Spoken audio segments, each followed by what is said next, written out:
Hey YouTube, it's Dimitri, and today we're going to do a quick wiper swipe here on this like a 2018-2019 Subaru Ascent. I will note here on the front you have two sizes of wipers. You can see right, a short one and a long one. The short one's going to go on the passenger side. The long one is going to go on the driver's side. I'll put a link in the description below for these wipers as well. They have a little protective coating on these. They're silicone ones. We're going to remove this yellow plastic. All right, and now to swap the wiper themselves, you're going to notice there's a little square here on the top. It's a little just too hard to push with your hand. You'll notice here you can see this is the button that we're going to end up pushing. So grab a screwdriver flathead, press it in there, and then pull out.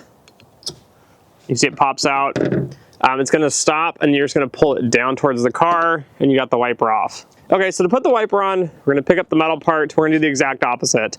Set the wiper underneath, leave this big gap so it's flat here, and then we're just going to push, and it locks in just like that. Anyways, that's how you put a wiper on a Subaru Ascent. Thanks for watching. Don't forget to like, share, and subscribe. And as always, until next time.